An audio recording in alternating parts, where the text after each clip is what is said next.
Welcome to the Highline Herd podcast, where we dive deep into the world of horses and the people who love them. Join us for new episodes every Sunday as we explore everything from horse care, riding tips, and anything else equestrian related. To keep up with the herd, be sure to follow us on Instagram at the Highline Herd and visit our website at thehighlineherd.com.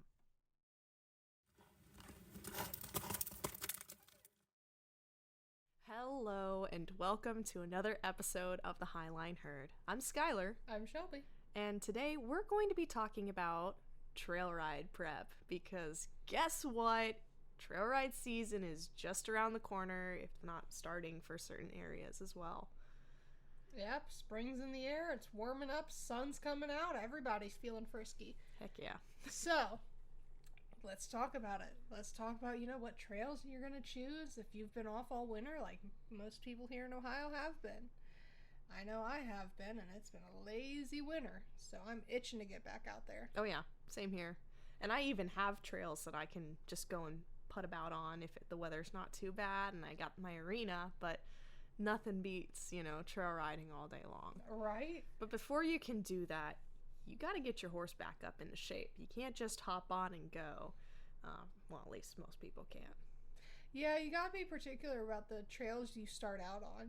You can't be doing the goat trail right out the gate, right? You can't be doing any slides or climbs when your horse has been off. No, you got to work them up into getting back into shape. And the best way to do that is picking easier trails to ride on. Like I know by us, we have a trail system that goes around a lake. Everything's relatively flat. There's not really big hills or anything too treacherous. So it's a great place to get your horse back into shape. Yeah, I love Caesar's Creek for that reason. It is flat, it is even, it is very, very well maintained. So if I want to really work on getting back into shape in all three gates, it's not super strenuous, it's easy to do, there's no branches, right at eye level usually. But there are one or two hills that are pretty good for working your horse back up to hill work. Mm-hmm. Because hills take a lot of muscle, especially when you're going at the faster speeds. Yeah, and they are a good way, like small hills especially, are great ways to build up your horse's muscles if they have lost that definition, or you just want to strengthen it in preparation for harder trails. Yeah, I know for sure, like, if we decide to really start exploring, like, Hogging Hills would be considered an intermediate trail system. Mm-hmm. And both our boys are a little out of shape for that right now. Oh, yeah. So even though our skill level, our horses and us as riders, our skill level is intermediate to advanced trails, the safest way to get us back into shape is to go below our skill level. Go back to those beginner, flat, easy trails. Yeah. Or even just riding around the farmyard or just in the arena doing a bunch of groundwork. Exactly. I mean, nothing beats some good groundwork. You're getting their brain moving, their body moving, but it's not super strenuous. Yep.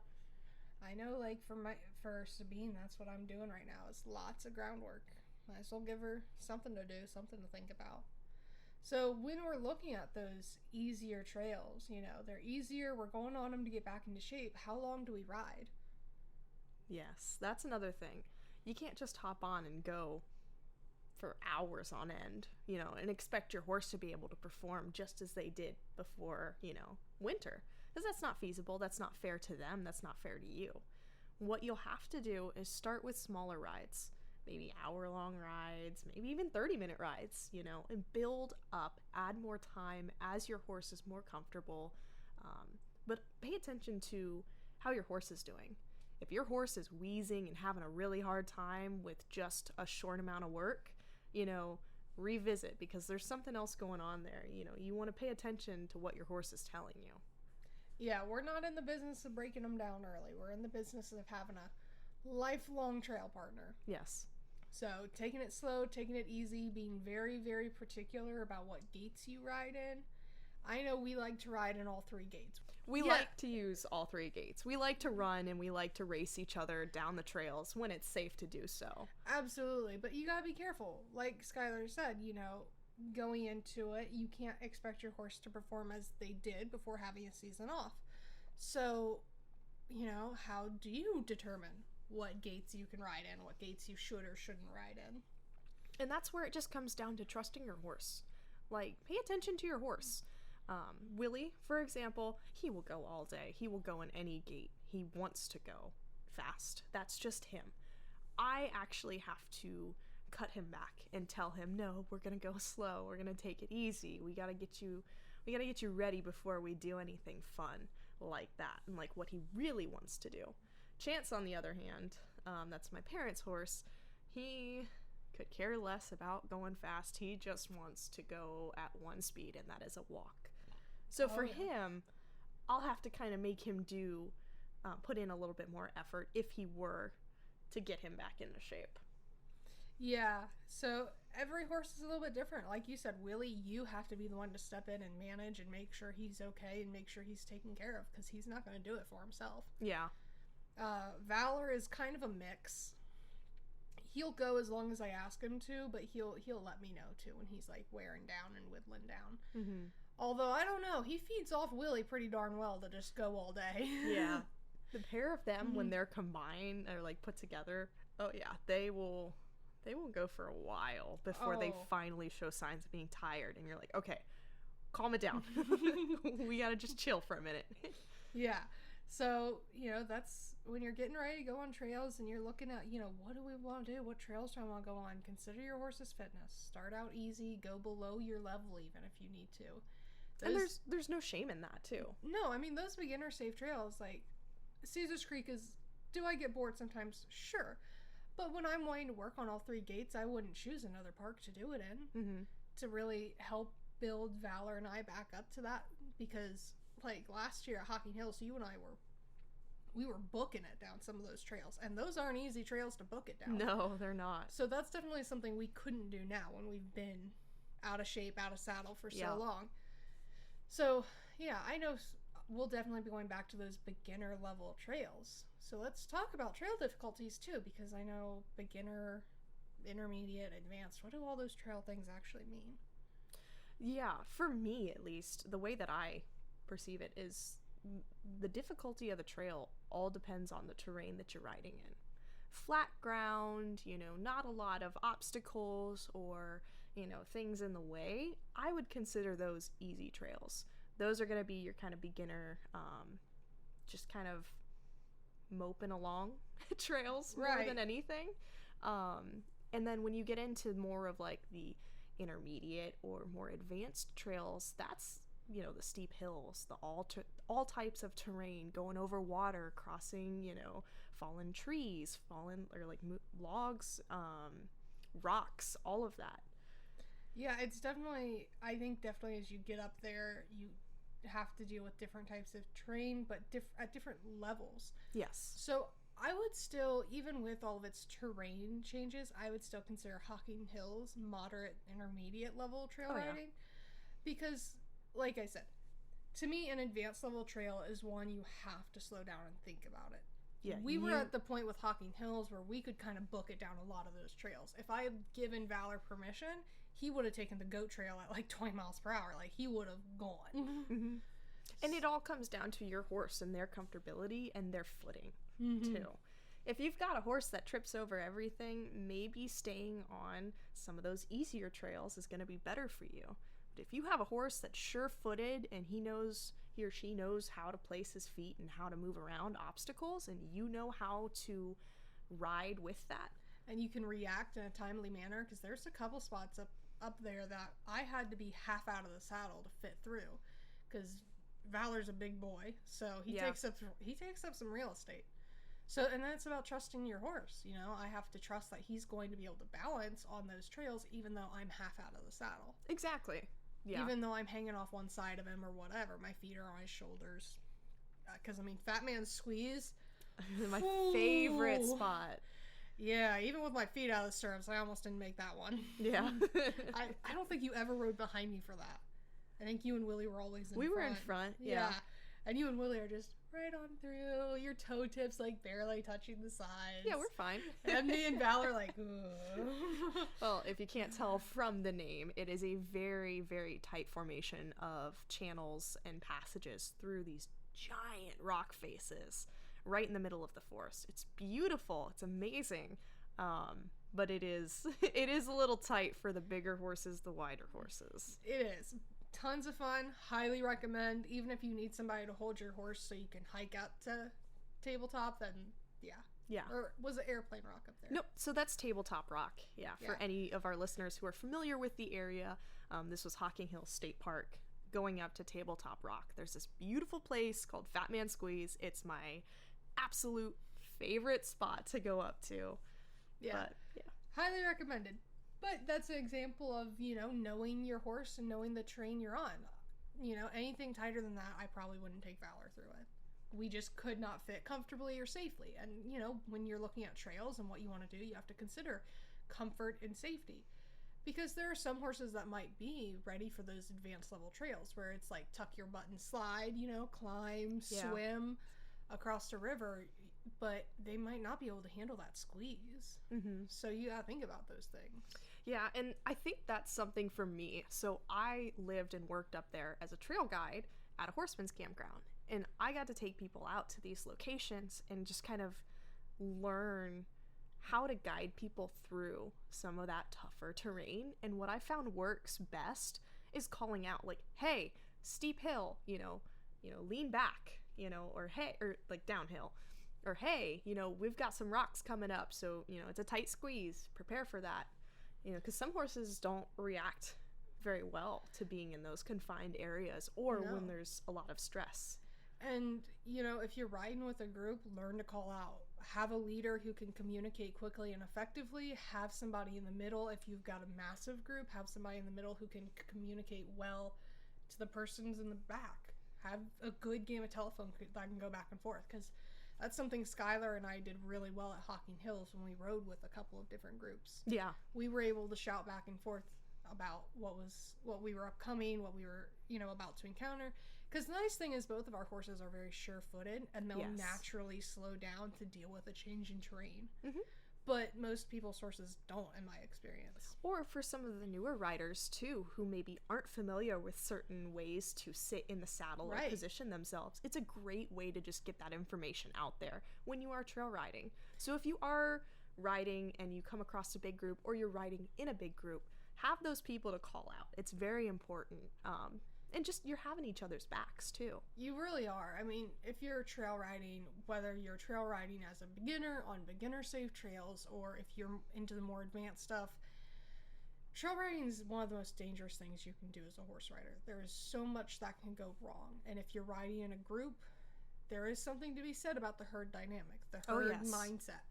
So you gotta be able to know you can trust those around you. Well, and also know what your horse's dynamic is in the herd. Do they like to be the leader? Are they the one that's going to fight, leading the charge or leading the trail ride? Are they fine being in the middle, just following along? Or do they have to be put back in the very end? Right. I know Valor has definitely proven he prefers to be in the front. He's not going to be happy about being put in the back. And that's just something I have to work with, Yeah. Him and this one mare were bickering that one last trip. Yeah. You and Willie were like way in the back, and I'm up here with this guy I've never met before, and his mare wants to lead, Valor wants to lead, and they're both ready to fight each other for it. They were racing. Like, if anything to explain this, they were so far ahead, we couldn't even see them on the trail. So we were all just kind of hanging back, letting them do their thing, hopefully sorting it out, and that never happened. No, it was truly just having to go back and forth on different spots. Like, I would take the front for some spaces, and then he would take the front for others.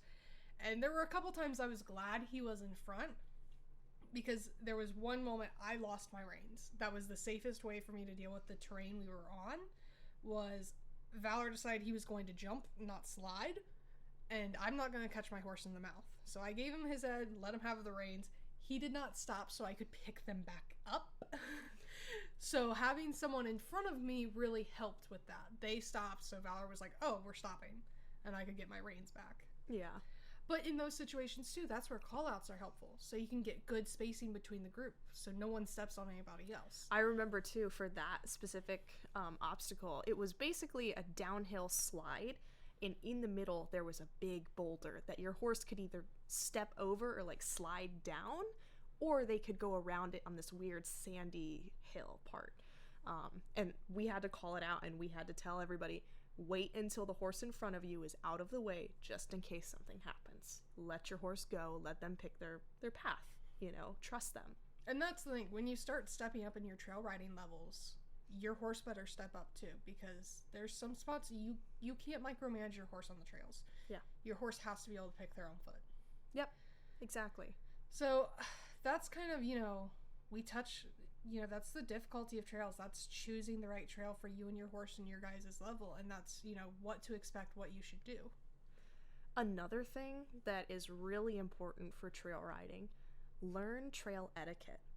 That is so important. If we're going to touch on safety, yeah. Yeah. Not enough people do that. No. Well, a lot of people aren't familiar with trail etiquette. It's a lot similar to, say you were on a bike trail or a bike path. People running or passing you or like on your left or something like that. It's very similar with horses. Usually the bigger group gets to go first. If there's a smaller group and you're going, opposite directions, you move off to the side for the larger one. And then you guys go on your way. There's a lot of little things that people don't know.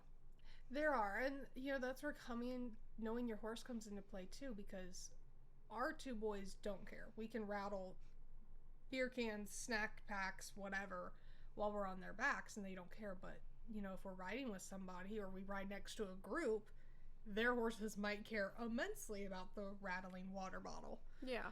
It's good to just keep in mind, some horses don't react very well to certain things. And you can always ask whoever you're riding with, hey, if I do this, is that going to upset anybody? Or, hey, can I do this? We'll work through it. It's very easy to get into the routine of, especially if you only ever deal with your horses on a regular basis. It's definitely easy to get into that routine of doing stuff without thinking about it, like walking behind a horse. Skylar does it all the time. She practically lays on Willie's butt sometimes. Mm-hmm. But when you're considering other horses, so it's just good to bear things in mind when you're riding with groups, especially people and horses you're not familiar with. Yeah. And riding alongside them. Some horses do not like when you take off a jacket, even if you're 3 horses away. Yep. That jacket's going to eat them. So, that's choosing trail difficulties, that's trail safety, trail etiquette, because the biggest thing is just being safe. This is one of the most dangerous choices you can make to do with a horse. Yep. There's so much that can go wrong so quick. And I know Skylar, with her time at Hocking Hills as a guide, saw quite a few accidents that could have been avoided if they had prepared. Yes. I saw a lot of accidents, a lot of things going wrong, and a couple people being airlifted out. Yeah. Yeah. Which is, why you gotta be prepared, not just in your skill level, not just in your fitness level, but in the gear you pack in. And whatever you pack in, you pack out. Yep. Don't leave anything behind. No. Nothing. No trash, no nothing. Leave everything the way that you found it. Yep. So some of the things we pack in is entirely dependent on how long we plan on riding. If we plan on just going out for an hour or 3, like I say 3 is kind of our max, we typically don't take our saddlebags. We might take a water bottle, but we typically don't take our saddlebags. We'll take a hoof pick and a knife just to be safe, but that's usually it. Yeah. We try to pack pretty light for the shorter rides. Yeah, because there's no reason to pack really heavy, like we're going to be out all day. Yeah, but when you're looking at, stepping up your game, like, we can get away with just our saddles on those short rides, but if we want to do extended riding, we might be looking at, do we need our breast collars, breech in, rear cinch, saddlebags? Should we start, like, bumping up? And it never hurts to put all of that on your horse anyway, just as, like, a trial run, a preparation run, to make sure they'll be okay with it and it all is functioning as necessary. So, anything in excess of 3 hours, I would probably say you want to think about either saddlebags or a pommel bag. Mm-hmm. Or even cantle bags, too, if you don't want the full saddlebags. Yeah. So, for folks who don't know, saddlebags are obviously behind the saddle, over top of the top part, behind the seat. Usually there's 2 pouches. Sometimes there's even 4, and you can store stuff in it. It keeps it kind of safe, protected. Now, cantle bags go directly above that, so you can pair cantle bags with saddle bags. And those just go directly behind the seat of the saddle. They're usually a little bit smaller, so you can store like smaller items there, water bottles, knives, maps, etc. And then the pommel bags are on the pommel of the saddle itself. Usually they're better for like waters or smaller items that aren't going to be heavy and they're not going to swing in the way of the horse. Now, one thing I cannot stress enough, and I see people do it all the time, do not ever put your phone in your bags. Yeah. Do not ever do it. If you're worried about losing your horse, great. Get them an AirTag or some kind of tracker. Do not ever leave your phone in your saddlebags. You want to keep your phone on your person. Yeah. Whatever way you need to. You put it in your boot, put it in your bra, put it in your pocket, buy a hip bag for yourself to put it in. But you always want to keep your phone and ID on you at all times when you're trail riding.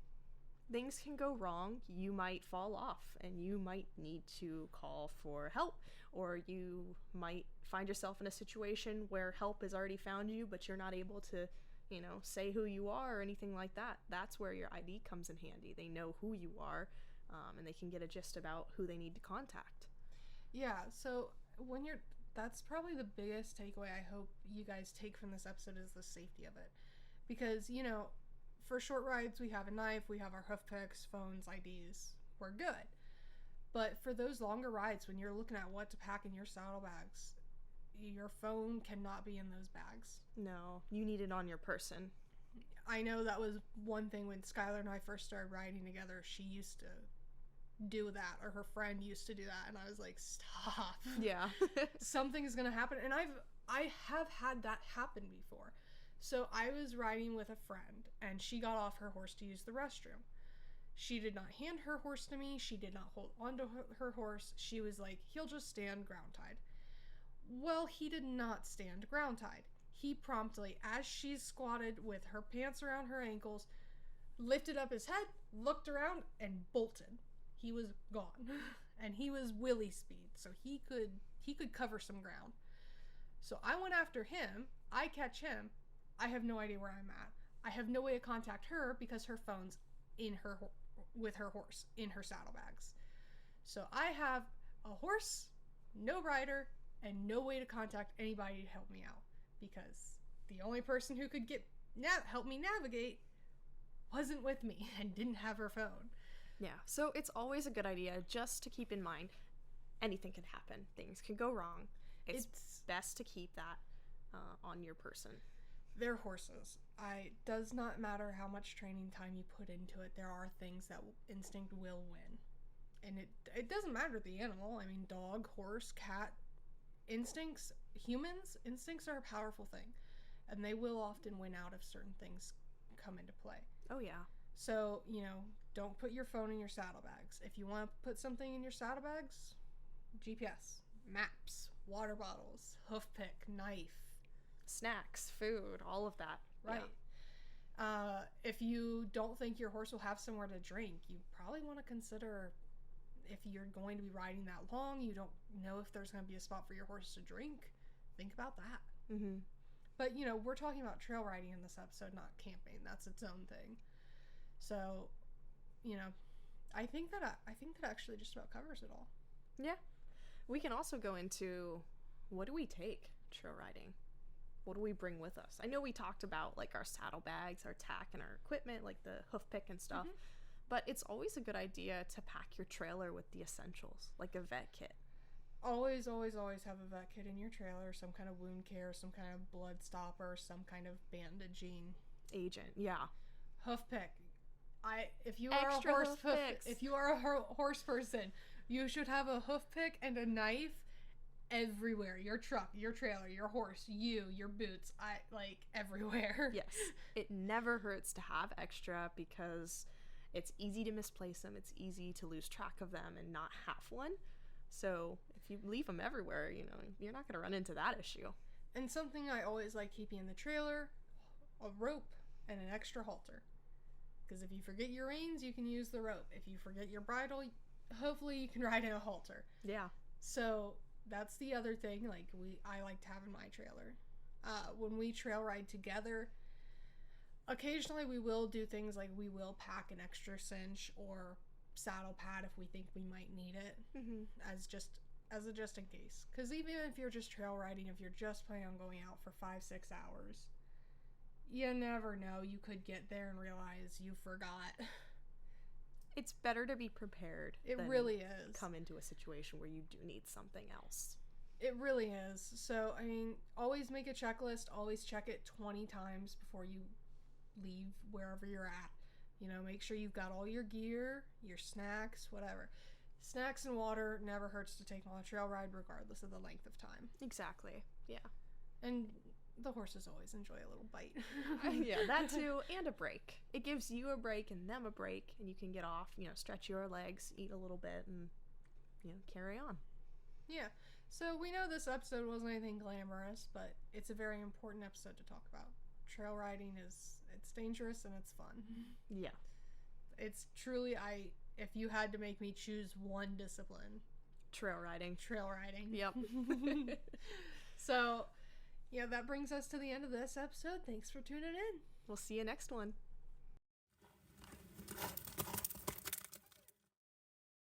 We hope you enjoyed this week's topic. Join us for new episodes every Sunday. And to keep up with the herd, be sure to follow us on Instagram at The Highline Herd and visit our website at thehighlineherd.com. We hope you enjoy the show. See you next week.